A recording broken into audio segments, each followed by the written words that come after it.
Hello friends, welcome to my channel. तो आज हम अपना नया लेक्चर स्टार्ट करेंगे। जो हम पहले से चीज़ें कवर कर रहे हैं वो एक अलग से प्लेलिस्ट में जाके आप देख लें। वो अलग से सीरीज़ चल रही है जिसमें मैं आपको 10 यूनिट्स करवा रही हूँ। बट ये हमने कॉग्निटिव का अलग से स्टार्ट किया है और ये सारे हैंड रिटन नोट्स हैं। आप खुद से बना सकते हो नोट्स। अब कुछ बच्चे मेरे को डायरेक्ट सिर्फ नोट्स के लिए बोलते हैं, नोट्स नहीं मिल रहे, तो आप वीडियो को देखें और वहाँ से नोट्स भी बना सकते हो, क्योंकि मेरे पास जो नोट्स जब होते हैं मैं उसको तब अपडेट कर देती हूँ। ठीक है, तो पहले नोट्स के लिए या फिर बाकी वीडियोस के लिए आपने ये वाले चैनल को ज्वाइन किया था, द माइंड क्वेश्चन। तो अब मैंने जो टेलीग्राम का नया चैनल बना दिया, वहाँ पे आप एक दूसरे को भी मैसेज करके कुछ बुक्स वगैरह शेयर कर सकते हो और दूसरों से मांग भी सकते हो और अपनी बुक्स भी शेयर कर सकते हो, कुछ भी चीज़। ठीक है, अब ये वाला चैनल है। तो अब मैं नया जो लिंक डाल रही हूँ, जिन बच्चों ने पहले वाले चैनल को ज्वाइन किया था, तो प्लीज़ रिक्वेस्ट है वो इस वाले को ज्वाइन कर लें। ठीक है, क्योंकि यहाँ पे मैं अपडेट नहीं करूँगी आज से कुछ भी। अब आ गया हमारा आज का जो मेन टॉपिक है, वो क्या है? Memory and forgetting. तो सिंपल सी बात है, ह्यूमन मेमोरी की बात कर रहे हैं हम। ये मेमोरी क्या होता है? मेमोरी आपका एक एक्टिव सिस्टम है जिसमें आप क्या करते हो, चीज़ों को रिटेन करते हो, रिकॉल करते हो इंफॉर्मेशन को। कुछ टाइम के बाद जब आपको उसकी ज़रूरत पड़ती है तो आप किसी भी टास्क को परफॉर्म करते हो। जब आप कोई कॉग्निटिव टास्क को परफॉर्म करते हो, परफॉर्म कैसे करोगे? अपनी प्रीवियस जो आपकी मैम फिर से वो मेमोरी की बात आ गई, जो प्रीवियस इन्फॉर्मेशन होगी, जब आप उसको यूज़ करोगे, मतलब वो जो प्रीवियस इन्फॉर्मेशन है वो आपकी मेमोरी बन चुकी है, तो उसको हम क्या बोलते हैं? सिंपली वही चीज़ मेमोरी है, जो हम अभी पढ़ेंगे। इसका प्रोसेस पढ़ेंगे कि कैसे कौन से टाइप की मेमोरी फॉर्म होती है। यहाँ मेमोरी बोलते किसको हैं? सबसे पहले सिंपल सी चीज़ पे आ जाते हैं। बैडले के अकॉर्डिंग 1996 में इन्होंने एक डेफिनेशन दी थी, memory to be defined as an active system that receive the information from the sense organ and alter it as it store it away and then retrieve the information from storage। Memory क्या है? एक active system है जिसमें हम information को receive करते हैं अपनी सेंस ऑर्गन के थ्रू। रिसीव किया, ठीक है, फर्स्ट स्टेप। फिर हमने उसको स्टोर किया, सेकंड स्टेप। फिर जब हमें उस चीज़ की ज़रूरत पड़ी, हम उसको रिट्राइव कर रहे हैं, यानी कि उस चीज़ को बाहर लेके आ रहे हैं अपने दिमाग से, तो वो क्या आ गई? हमारी मेमोरी। तो सिंपल इसमें 3 स्टेजेस हैं। क्या आ गया? जिसमें आप क्या कर रहे हो? एनकोड कर रहे हो, यानी कि इन्फॉर्मेशन को रिसीव कर रहे हो, फिर आप उसको स्टोर कर रहे हो और ऑल्टर कर रहे हो, और उसके बाद क्या करते हैं? हम उसको रिट्राइव करते हैं। अब ये ऑल्टर, स्टोर, रिट्राइव क्या है, इसको हम डिटेल में आगे पढ़ते हैं। ठीक है, तो सिंपल मेमोरी यही है। जैसे कि मैं आपको बोल रही हूँ, जो भी मैं ये चीज़ें बोल रही हूँ, आप क्या कर रहे हो? इस चीज़ को रिसीव कर रहे हो अपने सेंस ऑर्गन के थ्रू। जैसे कि आप वीडियो देख भी रहे हो और सुन भी रहे हो, ठीक है, सेंस ऑर्गन का यूज़ कर रहे हो। अब आप क्या कर रहे हो? अपनी प्रीवियस मेमोरी के साथ इसको वो कर रहे हो कि पहले हमने मेमोरी के बारे में ये पढ़ा था, अब ये पढ़ा रही है, तो ठीक है, इसका मतलब ये हुआ। अब आपने ऑल्टर किया और इस नई इन्फॉर्मेशन को स्टोर कर दिया। ठीक है, इन फ्यूचर जब आपको कोई पूछेगा मेमोरी क्या है, तो आप इस चीज़ को क्या करोगे? रिट्राइव करोगे, अपने दिमाग में से चीज़ों को बाहर लेके आओगे। रिट्राइवल मतलब जब आपको इस चीज़ की ज़रूरत पड़ेगी, उस टाइम जब आप इसको यूज़ कर रहे हो, बता रहे हो किसी को, वो क्या आ गई? आपकी मेमोरी आ गई। ठीक है, सिंपल क्लास की एग्जांपल देती हूँ। जैसे कि क्लास में हमें टीचर पढ़ा रहा है, उसने हमें कोई नया चैप्टर स्टार्ट करवा दिया, डेवलपमेंट। ठीक है, अब डेवलपमेंट के बारे में उसने हमें जो भी बताया कि development is the process from conception to death. ठीक है, ये सिंपल उसने बता दिया। तो जब वो हमें बता रहा है क्लास में, हम उस चीज़ को क्या कर रहे हैं? रिसीव कर रहे हैं और क्या कर रहे हैं? ऑल्टर करके स्टोर कर रहे हैं अपने ब्रेन में। अब नेक्स्ट डे जब आप क्लास में आ रहे हो, आपको टीचर पूछ रहा है व्हाट इज़ डेवलपमेंट, तो वो जो आप रिट्राइवल कर रहे हो कि जो आपने कल की इन्फॉर्मेशन स्टोर की है या आपने प्रैक्टिस करा है उसको, अब स्टोर कैसे होती है उसके भी आगे टाइप्स पढ़ेंगे हम। तो वो जो इन्फॉर्मेशन आप दोबारा से निकाल के लेके आ रहे हो, तो वो आपकी मेमोरी है। वो आपकी मेमोरी की कैपेसिटी है या ड्यूरेशन है कि आप उस डेफिनेशन को कितने टाइम तक क्या कर रहे हो? याद रख रहे हो। तो ये क्या है? आपकी मेमोरी है। बिल्कुल सिंपल, मैंने आपको एग्जाम्पल के साथ ये बताई। उसके बाद multiple component model of memory हम अभी नहीं पढ़ रहे हैं, बट ये मॉडल किसने दिया? आपके बैडले ने ही दिया 1996 में, इसलिए मैंने साथ में रखा हुआ है इसको। जब हम मॉडल्स ऑफ मेमोरी पढ़ेंगे, उधर मैं आपको ये पढ़ाऊँगी क्या?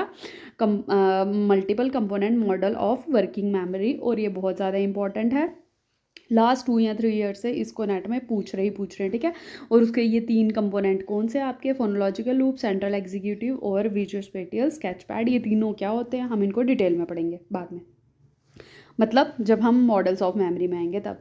अब आ गया उसके बाद कि जो मेमोरी है हम इसको कैसे कंसेप्चुलाइज करते हैं कि मेमोरी क्या है। तो मेमोरी एक प्रोसेस है आपका, ठीक है। मेमोरी इज़ ए प्रोसेस जो किस चीज़ से बना है, थ्री स्टेजेस से बना है, और वो थ्री स्टेजेस क्या हैं, इंडिपेंडेंट हैं बट इंटर रिलेटेड हैं। और वो तीन स्टेजेस कौन सी आ गई आपकी, encoding, storage and third one is retrieval, ठीक है। वो नेक्स्ट पेज पे होगी।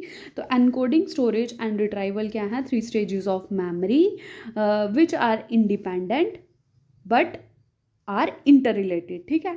वो इंडिपेंडेंट तो हैं, थ्री स्टेजेस क्या हैं आपकी, इंडिपेंडेंट हैं बट क्या हैं, इंटर रिलेटेड हैं। इंडिपेंडेंट मतलब एक दूसरे पे डिपेंड नहीं कर रही हैं बट एक दूसरे के साथ क्या करती हैं, रिलेट करती हैं। पहली स्टेज आ गई आपकी एनकोडिंग। एनकोडिंग में आप क्या करते हो, पुटिंग इट इन, यानी कि जो भी इंफॉर्मेशन आ रही है आप उसको क्या कर रहे हो, ले रहे हो, पुटिंग इट इन, ठीक है। स्टोरेज में क्या कह रहे हैं, कीपिंग इट इन, जो हमने जो आया हुआ है यानी कि जो हमने पुट किया हुआ है उसको हम क्या कर रहे हैं, बैलेंस रख रहे हैं, स्टोर रख रहे हैं, कीप मतलब अपने पास रख रहे हैं, संभाल रहे हैं। सबसे पहले आ गया एनकोडिंग। तो एनकोडिंग क्या है आपकी, सिंपल फर्स्ट स्टेज है। इसमें क्या है, ये एक प्रोसेस है जिसमें इंफॉर्मेशन को आप रिकॉर्ड करते हो, रजिस्टर करते हो, और ये फर्स्ट टाइम होता है कि जब कोई इन्फॉर्मेशन आ रही है, ठीक है। अब इसमें क्या होता है, प्रोसेस क्या है इसका, when people hear a sound it turn into vibration in ear into neural message from auditory nerve which help brain to understand and interpret this sound sensory information and convert it into signal for the brain. Simply encode हम कैसे करते हैं, जब भी कोई sound आई, ये हमने sound की एग्जांपल ली है, या फिर अगर आप कोई विजुअल इन्फॉर्मेशन ले रहे हो तो क्या होगा, रे ऑफ लाइट आएगी आपके रेटिना मतलब आपके आइज़ पे आएगी। ये जब मैं आपको कौन सा सेंसेशन पढ़ाऊंगी तो उधर बता दूंगी कि कैसे सीक्वेंस रहता है, क्योंकि ये सीक्वेंस भी आता है और हम कॉग्निटिव पढ़ रहे हैं, कॉग्निटिव में ये सारी चीज़ें आएंगी। तो सिंपल क्या हो रहा है, आपका ईयर क्या कर रहा है, साउंड को रिसीव कर रहा है, फिर आपके ईयर में वाइब्रेशन हो रही है, न्यूरल मैसेज कहाँ जा रहा है, ब्रेन में जा रहा है। तो ये प्रोसेस किसका है, एनकोडिंग का है, कि जब कोई भी इंफॉर्मेशन आ रही है, आपका कोई भी सेंसरी रजिस्टर एक्टिवेट हो रहा है, वो क्या कर रहा है, आपकी इन्फॉर्मेशन को लेके जा रहा है। वैसे ही जो टच का मैसेज आता है तो पहले इफेक्टिव नर्व लेके आती है, फिर वो क्या करती है, जो आपके कौन सा वाला वो होता है, न्यूरॉन आगे लेके जाते हैं, फिर मोटर न्यूरॉन, मतलब पहले सेंसरी जो आपकी इंफॉर्मेशन है, पहले इफेक्टिव नर्व होती है ना, फिर बीच में जो कनेक्शन आ गया, फिर उसके बाद जो न्यूरॉन आपके ब्रेन तक लेके गए, फिर ब्रेन में कनेक्शन है, फिर ब्रेन से दोबारा वो इन्फॉर्मेशन आएगी कि आपको कोई टच फील होगा, कुछ भी फील होगा, ठीक है। तो वैसे ही हर एक जो सेंसरी रजिस्टर है उसका एक क्या होगा, प्रोसेस होगा। तो जो एनकोडिंग होगी उसका पूरा प्रॉपर प्रोसेस होता है कि जब इन्फॉर्मेशन आपके सेंसरी ऑर्गन में आती है तो आप उसको कैसे रिसीव करते हो, डायरेक्ट वो ब्रेन में नहीं जाती है। तो हर एक उसका क्या होता है, प्रोसेस होता है। तो सिंपल एनकोडिंग में क्या हो रहा है, इन्फॉर्मेशन आ रही है आपके ब्रेन तक, सिर्फ पहुंच रही है, ठीक है। अब उसकी ड्यूरेशन वगैरह क्या है हम आगे पढ़ेंगे। सेकंड आ गया स्टोरेज। जब इन्फॉर्मेशन आ गई, अब जैसे मैं इतना कुछ बोल रही हूँ, अब सारी इन्फॉर्मेशन तो ज़रूरी नहीं आपके दिमाग में जा रही होगी, बट कुछ तो जा रहा होगा जो मैं बोल रही हूँ, ठीक है। उसके बाद क्या होगा, period of time with actually be of different length depending upon storage.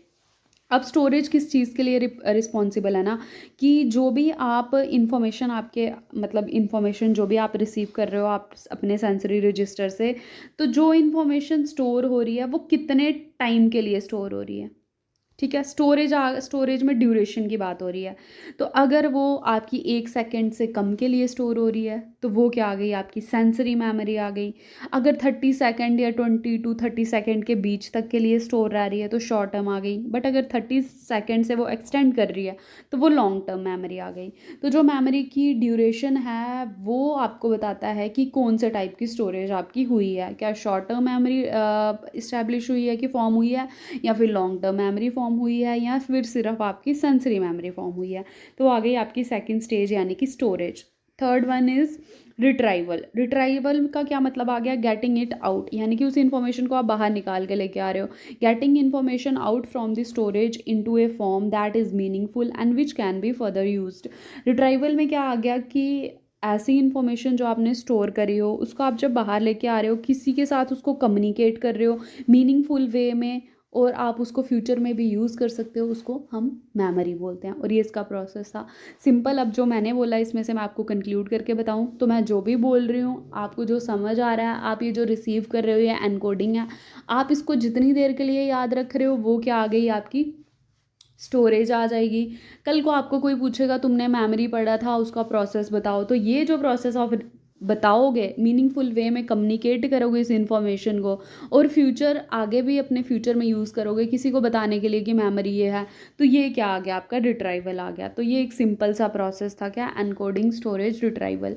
एक और एग्जांपल लेती हूँ, सिंपल आप कोई डिश बनाना सीखते हैं, कोई सब्ज़ी बनाना सीखते हैं, कोई चावल बनाना सीख रहे हो, तो फर्स्ट ऑफ ऑल क्या कर रहे हो आप, इन्फॉर्मेशन को रिसीव कर रहे हो, फिर उसके बाद स्टोर कर रहे हो कि हाँ ऐसे ऐसे किया था ये चीज़, फिर रिट्राइव कब कर रहे हो, जब आप एक्चुअली उस चीज़ को परफॉर्म कर रहे हो, याद करोगे हाँ सबसे पहले क्या की थी, गैस ऑन करी थी, फिर चाय के लिए जैसे फिर पानी चढ़ाया था, फिर चाय पत्ती डाली थी, फिर दूध डाला था, फिर बॉईल किया था, 2 मिनट के लिए बॉईल करते रहे थे, और फिर उसके बाद हमने कप पे डाल के वैसे चाय पी थी। ठीक है, पहले आप देख रहे हो, इन्फॉर्मेशन को स्टोर कर रहे हो। रिट्राइवल आ गया जब आप एक्चुअली उस चीज़ को परफॉर्म कर रहे हो, उस चीज़ को बाहर लेके आ रहे हो, आपका रिट्राइवल है। ठीक है, तो कोई एग्जाम्पल पूछे इस चीज़ की तो आप कोई भी एग्जाम्पल फिट कर सकते हो इसमें। अब आ गई उसके बाद सबसे इंपॉर्टेंट चीज़, इंफॉर्मेशन प्रोसेसिंग अप्रोच। तो सबसे फर्स्ट अप्रोच या फिर जो फर्स्ट मॉडल ऑफ मेमोरी था वो किस अप्रोच के अंडर आया था, आपका इंफॉर्मेशन प्रोसेसिंग अप्रोच। और ये अप्रोच आपको हर एक यूनिट में दिखेगी जब आप कॉग्निशन पढ़ोगे, कॉग्निटिव साइकोलॉजी पढ़ोगे। जैसे आप इंटेलिजेंस पढ़ोगे, वहाँ पे भी आप 2 टाइप की अप्रोचेस का यूज़ करते हो थ्योरीज में, information processing approach and psychometric approach. ठीक है, तो वैसे ही हम जब मेमोरी पढ़ रहे हैं, सबसे पहली अप्रोच हम कौन सी पढ़ रहे हैं, information processing approach. Information processing approach में सिंपल ये चीज़ थी कि अगर हम किसी इंफॉर्मेशन को प्रोसेस करते हैं, ये जो हम स्टेजेस पीछे बात कर रहे थे किसकी, एनकोडिंग, स्टोरेज और रिट्राइवल की, तो चीज़ें कैसे चलती हैं। ठीक है, सबसे पहले मेमोरी में आया कि हम चीज़ें ऐसे ही कर रहे हैं, एनकोड कर रहे हैं, स्टोर कर रहे हैं और रिट्राइव कर रहे हैं। बट क्या हुआ, जैसे जैसे टाइम में एडवांसमेंट हो गई, कंप्यूटर में एडवांसमेंट होने लगी, तो जो ह्यूमन की मेमोरी है उसको हम एज ए सिस्टम क्या करने लगे, देखने स्टार्ट हो गए। ठीक है, पहले इसको पढ़ते हैं फिर मैं समझाती हूँ। द स्टेज मॉडल हम बोल रहे हैं एटकिंसन एंड शिफरिन का, 1968 में आया ये। बट कैसे आया पहले मैं बताती हूँ, फिर मॉडल पे आते हैं। With the advancement of computer, human memory came to be seen as a system that process information in the same way as a computer does। जैसे जैसे कंप्यूटर में एडवांसमेंट होने लगी तो ह्यूमन मेमोरी को भी हम एज ए सिस्टम क्या करने लगे, देखने स्टार्ट हो गए। हम मतलब कौन, साइकोलॉजिस्ट जो इस चीज़ पे काम कर रहे थे, वो लोग रिसर्चर्स। दैट प्रोसेस इन्फॉर्मेशन की, जो ह्यूमन है वो भी इंफॉर्मेशन को वैसे ही प्रोसेस करता है जैसे कि एक कंप्यूटर इंफॉर्मेशन को प्रोसेस कर रहा है। दोनों के पास क्या है, रजिस्टर, मतलब सेंसरी रजिस्टर जिसको हम बोल रहे थे, रजिस्टर हैं, फिर स्टोर कर रहे हैं, फिर मैनिपुलेट कर रहे हैं लार्ज अमाउंट ऑफ इंफॉर्मेशन को, and act on the basis of outcome such as manipulation. ठीक है, तो इन्होंने क्या किया, ह्यूमन की मेमोरी को और कंप्यूटर को क्या किया, कोरिलेट करके देखा, कंपेयर करके देखा। तो इन्होंने बोला जैसे कंप्यूटर स्टेजेस में काम करता है, तो जो ह्यूमन की मेमोरी है वो भी वैसे ही काम करती है। Example, when you are required to solve a mathematical problem और ऑपरेशन, जब आपको कोई मैथमेटिकल प्रॉब्लम या ऑपरेशन को सॉल्व करना होता है, आप कैसे करते हो, जैसे कि कोई डिवीजन का आपको बोल दूं मैं, सब्ट्रैक्शन का बोल दूं, एडिशन के लिए बोल दूं, तो आप क्या करोगे, सबसे पहले मैंने आपको बोला 2+2, इन्फॉर्मेशन गई, एनकोड किया, आपने क्या किया, अपने ब्रेन को एक्टिव किया और अपनी पुरानी इन्फॉर्मेशन को यूज़ किया आपने कि 2+2=4। फिर आपने क्या किया, उसके बाद मैनिपुलेट किया दिमाग के अंदर कि, मतलब मैनिपुलेट करना, मतलब मैनिपुलेट का मतलब सिंपल ये नहीं है कि जो आप इंडिपेंडेंट डिपेंडेंट और हम पढ़ते हैं मैनिपुलेशन, सिंपली इधर की चीज़ उधर करके देखी कि 2+2, यानी कि जो भी आप ऑपरेशन कर रहे हो अपने दिमाग के अंदर, ये जो चला रहे हो चीज़ें, ये मैनिपुलेशन है। ठीक है, तो आपने ये चीज़ करके देखी, उसकी वजह से क्या हुआ, आपको आउटकम मिल गया, यानी कि 2+2=4, तो आपकी प्रॉब्लम का सोल्यूशन मिल गया। तो अगर हम कंप्यूटर को कमांड देते हैं, हम तब भी वैसे ही करते हैं। हम क्या करेंगे, उसमें फीड करेंगे 2+2=, वो अपनी स्टोरेज में से निकाल के मैनिपुलेट करके आपको रिजल्ट देगा। तो वैसे ही जब हम ह्यूमंस की बात करें, अगर हम वैसे कोई प्रॉब्लम सॉल्व करने के लिए बोलें, तो आप क्या करोगे, अपनी जो आपकी प्रीवियस नॉलेज होगा उसमें से इंफॉर्मेशन को निकाल के बाहर लेके आ जाओगे। ठीक है, this analogy led to the development, और ये चीज़ जब उन्होंने कंपेयर की तो इसकी वजह से क्या हुआ, जो आपकी मॉडल ऑफ मेमोरी या फिर जो आपका first model of human memory आया, वो कौन था आपका, किसने प्रपोज किया, एटकिंसन एंड शिफरिन ने। डेट बहुत इंपॉर्टेंट है, 1968, और उसको हम क्या बोलते थे, स्टेज मॉडल। यानी कि जो मेमोरी है उसको स्टेजेस में डिवाइड करके हम क्या कर रहे थे, पढ़ने स्टार्ट हो गए। और कितनी स्टेजेस में, जैसे कंप्यूटर स्टेजेस में काम करता है, इंफॉर्मेशन प्रोसेसिंग अप्रोच भी आपकी स्टेजेस में काम करती है। ठीक है, और ये पहला मॉडल था, बता दिया मैंने आपको, एटकिंसन एंड शिफरिन ने दिया 1968 में। अब इनके अकॉर्डिंग वो 3 स्टेजेस कौन सी थी, sensory memory, short term memory, long term memory, ठीक है। और इसको हम मॉडल ऑफ मेमोरी भी बोलते हैं, ठीक है। अब ये जो तीनों स्टेजेस हैं इनके डिफरेंट फीचर थे, different feature and different function with respect to sensory input.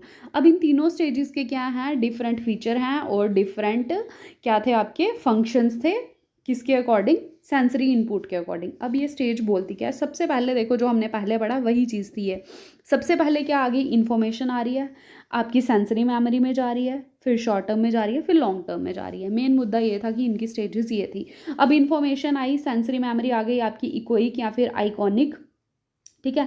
Echoic आ गई आपकी जो आप सुन के मेमोरी को सुन के मतलब जो मैं बोल रही हूँ, ये जो मेमोरी आप जितनी देर तक स्टोर कर सकते हो इसकी कैपेसिटी कितनी है, 2 से 3 सेकेंड। बट अगर आप कोई चीज़ देख रहे हो उसकी लेस देन 1 सेकेंड होती है आपकी क्या स्टोरेज, या फिर 1 सेकेंड।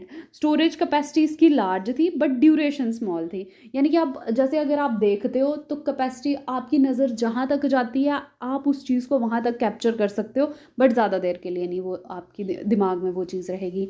यानी कि उसकी कैपेसिटी तो लार्ज है बट उसकी ड्यूरेशन शॉर्ट है। तो सिंपल क्वेश्चन आ सकता है, सेंसरी मेमोरी की शॉर्ट कैपेसिटी या फिर लार्ज कैपेसिटी या फिर ड्यूरेशन स्मॉल और लार्ज।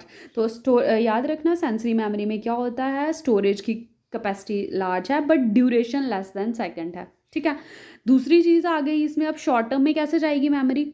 अब हम जब इतनी चीज़ें देख रहे हैं, अब जब जो मैं बोल रही हूँ, ठीक है, अगर आपके पीछे और भी चीज़ें चल रही हैं, जैसे कोई अगर आप ईयरफोन लगा के ये चीज़ सुन रहे हैं तो आप क्या कर रहे हो, आप देख रहे हो आपके आगे पीछे से कोई जा रहा है, कोई और चीज़ें भी बैकग्राउंड में चल रही हैं।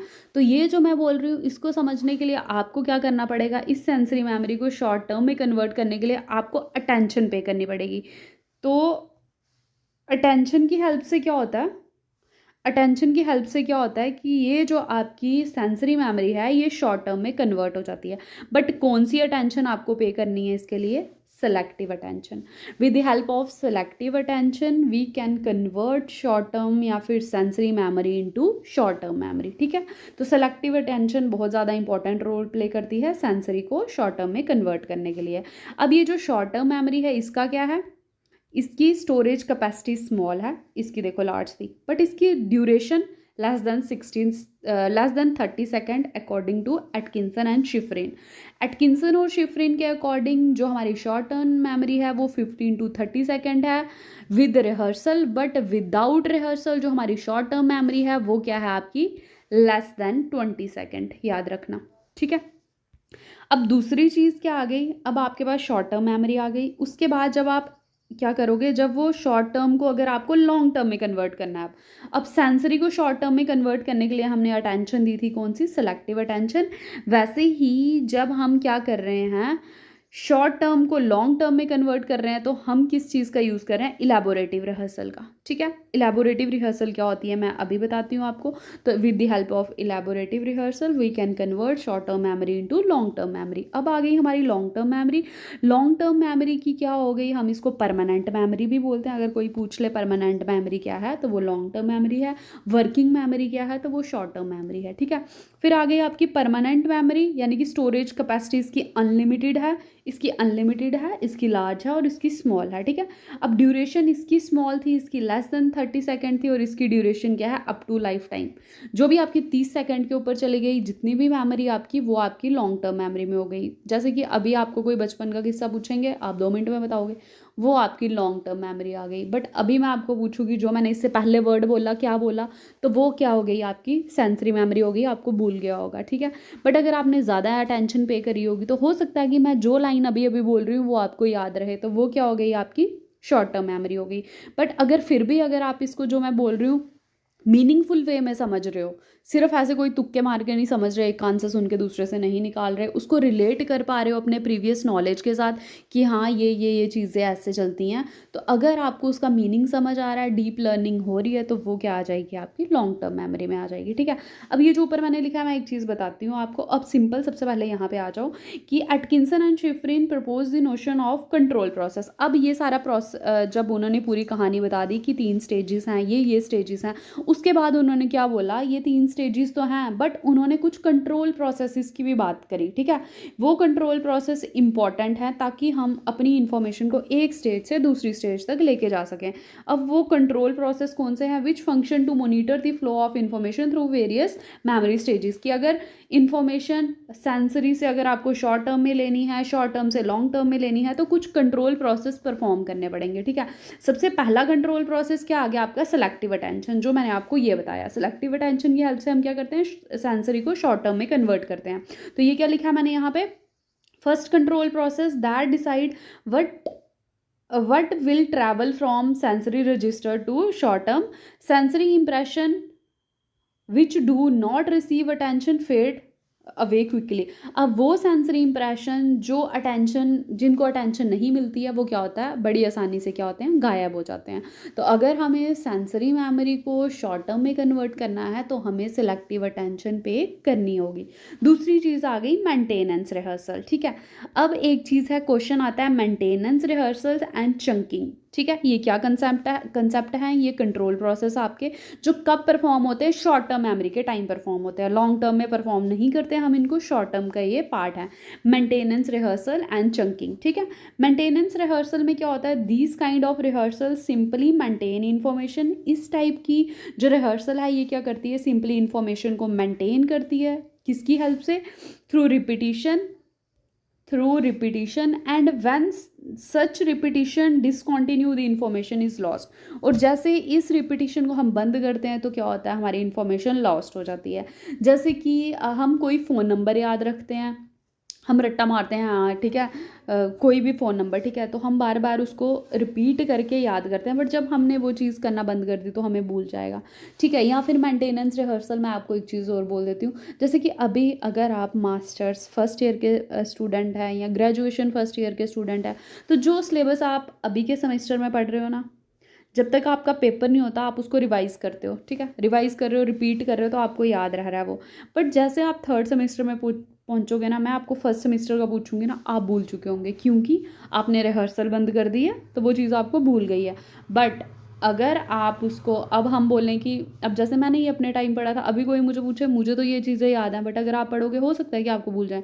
आपको क्यों भूलेंगे, क्योंकि आपने सिंपल उसको शॉर्ट टर्म के लिए ही रिवाइज़ किया है, आपने उसके कोई डीप मीनिंग नहीं निकाले हुए हैं, या फिर आपने इलेबोरेटिव रिहर्सल नहीं की है, इसलिए वो आपकी शॉर्ट टर्म के बाद क्या होता है, फेड हो जाती हैं चीज़ें, ठीक है। तो मेंटेनेंस में क्या होता है, जैसे ही हम रिपीट करना चीज़ों को छोड़ते हैं तो हमें वो चीज़ें भूल जाती हैं। जैसे कि आपने क ख ग पढ़ा होगा छोटे होते, जब तक पढ़ते थे याद था, अब सबको भूल गया होगा, तो वो क्या थी, मेंटेनेंस रिहर्सल थी हमारी। फिर आ गई चंकिंग। चंकिंग क्या करता है, एक्सपैंड करता है हमारी शॉर्ट टर्म मेमोरी को। अब चंकिंग का कंसेप्ट किसने दिया है, मुझे कमेंट करके बताना, और मैजिक नंबर हम किसको बोलते हैं, ठीक है। तो चंकिंग का कंसेप्ट मैं आपको आगे भी पढ़ाऊंगी अभी। तो ये एक्सपैंड करता है हमारी शॉर्ट टर्म मेमोरी को, और इसकी कैपेसिटी है 7 + -2, यानी कि आप 7 आइटम्स को याद कर सकते हो, 7 तो होती हैं, +-2 यानी कि 5 से लेके 9 तक आइटम्स की आप याद रख सकते हो in short term memory with the help of chunking में हम क्या करते हैं कि जैसे कि कोई नंबर है 401 201 308, अब ये एक बड़ा नंबर है, अब आप इसको तोड़ के चंक्स में लर्न कर रहे हो कि 401 201 308 वैसे करके, ठीक है। तो फिर आप क्या कर रहे हो, एक लंबे नंबर को शॉर्ट पार्ट में डिवाइड करके उनको किस चीज़ का रिलेट करके याद कर रहे हो, तो वो क्या हो गया, चंकिंग आ गया आपका। और ये भी कहाँ होती है, शॉर्ट टर्म मेमोरी में। And the last one is elaborative rehearsal. Elaborative rehearsal किसके लिए काम आती है, जिसमें कि हम शॉर्ट टर्म से इंफॉर्मेशन को लॉन्ग टर्म में लेके जा सके, ठीक है। Attempt to connect to be retained information to already existing information in memory. इसका मेन मकसद क्या होता है ना, आपकी जो इलेबोरेटिव रिहर्सल है, कि हमें जो चीज़ें ऑलरेडी पहले से पता हैं, जो चीज़ें जो हम नई इन्फॉर्मेशन लेके आ रहे हैं, उस नई इन्फॉर्मेशन को हम अपनी एग्जिस्टिंग इन्फॉर्मेशन के साथ ऐड ऑन करें और उसका एक मीनिंगफुल कुछ कंसेप्ट क्रिएट करें, जिसकी वजह से हमें वो चीज़ नहीं भूलेगी कभी भी। जैसे कि मैं आपको एक चीज़ बताती हूँ कि मतलब मेरे को एक चीज़ बड़ी कन्फ्यूज़न थी, एक जो आपका विस्क टेस्ट है आपका इंटेलिजेंस का, ठीक है। इसमें क्या होता है, वर्बल और नॉन वर्बल का वो पूछते हैं कि वर्बल कितने टेस्ट है, टोटल 11 टेस्ट होते हैं, और नॉन वर्बल कितने होते हैं। ठीक है। तो अब मुझे याद नहीं रहता था, क्योंकि एक में जो वर्बल थे वो कितने थे, 6, और नॉन वर्बल थे 5। अब मुझे ऐसे लगे कि यार मैं वो क्या करूँ, कैसे इसको याद रखूँ। तो फिर मैंने एक चीज़ का कनेक्शन इसमें बनाया, आपने बनाए होंगे कभी कोई कनेक्शन, कि हम बोलते ज़्यादा हैं तो इसका मतलब ज़्यादा आ गया 6, और नॉन वर्बल मतलब कि लिख के मतलब, बट हम क्या करते हैं, हम चीज़ों को बोलते ज़्यादा और करते कम है। तो मैंने इसको याद रख दिया वर्बली, यानी कि हम बोलते ज़्यादा हैं, तो जो वर्बल टेस्ट है वो 6 होंगे। ठीक है। तो मैंने बड़ी सारी चीज़ें वैसे करी हैं। या तो आप कनेक्शन बनाओ या अपने प्रीवियस नॉलेज का। अब मेरा प्रीवियस नॉलेज इसमें क्या था कि हम बोलते ज़्यादा हैं, मेरे अकॉर्डिंग, मेरे एक्सपीरियंस के हिसाब से हम बोलते ज़्यादा हैं। ठीक है। तो मैंने उस इन्फॉर्मेशन को 6 के साथ रिलेट किया, तो वो मुझे लाइफ टाइम नहीं भूलेगा। और ऐसे मैं कितने भी रट्टे लगाती हूँ, मुझे कभी याद नहीं रहना था कि वर्बल कितने हैं, नॉन वर्बल कितने हैं। हमेशा कन्फ्यूज़न रहती थी। वैसे ही इंडक्टिव रिडक्टिव में रहती थी मुझे। तो मैंने कहीं ना कहीं कुछ कनेक्शन बनाया है। आप भी कनेक्शन बनाया करो, और उस मेमोरी को अपनी इलेबोरेटिव रिहर्सल में कन्वर्ट किया करो, जो भी पढ़ते हो। अगर आप उसको सिर्फ शॉर्ट टर्म में रखोगे, मीनिंगफुल वे में चीज़ों को नहीं समझोगे, तो कभी भी लॉन्ग टर्म में नहीं जाएगी। जब भी पेपर आएंगे आपको पुराना सब भूल गया होगा। फिर आपको लगेगा कि नेट में तो 10 यूनिट होते हैं, हम कैसे लर्न करेंगे। तो लर्न नहीं करना है, उसको समझना है कि हो क्या रहा है चीज़ों का। ठीक है। क्योंकि रट्टा मारने वाला सिर्फ ए पेपर होता है, वो भी कुछ चीज़ें होती हैं, बाकी सब समझ के करना पड़ता है। ठीक है। तो ये था हमारा सिर्फ अभी फर्स्ट मॉडल ऑफ मेमोरी। इसके बाद हम जो नेक्स्ट उसमें जाएंगे, अब देखो इस मॉडल को क्रिटिसाइज़ किया था, वो मैं आपको नेक्स्ट उसमें बताऊंगी। ठीक है। एक केस आया था 1970 में। उसमें एक आदमी था, उसका नाम था KF, जिसमें क्या हुआ, जिसका एक्सीडेंट हुआ। अभी तक हम ये पढ़ रहे थे कि जो हमारी मेमोरी है वो स्टेजेस में चल रही है। तो उसका एक्सीडेंट हुआ ना, उसके बाद क्या हुआ, उसका लेफ्ट जो सेरिब्रल हेमिस्फेयर है उसमें डैमेज हुआ कुछ पोर्शन। बट उससे क्या हुआ ना कि उसकी शॉर्ट टर्म मेमोरी में इफेक्ट नहीं आया। नहीं, उसकी शॉर्ट टर्म मेमोरी में इफेक्ट आया, बट उसकी लॉन्ग टर्म मेमोरी ठीक थी। तो वहाँ पे इस मॉडल को क्रिटिसाइज करने की बात आ गई। अभी तक हम ये बोल रहे थे कि जो मेमोरी है वो स्टेजेस में चल रही है। तो ये कैसा हो सकता है कि शॉर्ट टर्म मेमोरी में प्रॉब्लम आ रही है बट लॉन्ग में नहीं आ रही है। तो फिर एक न्यू हमारी अप्रोच आई थी, लेवल ऑफ प्रोसेसिंग। ठीक है। उसको हम करेंगे कल, या फिर हम नेक्स्ट लेक्चर में करेंगे। तो इसको मैं लेक्चर नंबर 1 दूंगी, कॉग्निटिव साइकोलॉजी का, आपका मेमोरी यूनिट का। ठीक है। तो आज हमारा लेक्चर नंबर 1 था, जिसको हमने कवर किया। आगे कंटिन्यू करने के लिए आप टेलीग्राम लिंक को भी ज्वाइन कर सकते हो, और सब्सक्राइब करके वो जो बेल आइकन है उसको भी दबा सकते हो। जब भी नेक्स्ट वीडियो आएगी तो आपको दिख जाएगी। ठीक है। तो नोट्स आप खुद से भी बना सकते हो, क्योंकि अब मैं साफ साफ लिख के ही आपको दे रही हूँ कि आपको समझ आ जाए। और जहाँ पे समझ नहीं आएगी आप कमेंट करके पूछ सकते हो। ठीक है। Thank you. और अगर अच्छी लगी होगी वीडियो को लाइक करना, चैनल को सब्सक्राइब करना, और वीडियो को शेयर भी करना।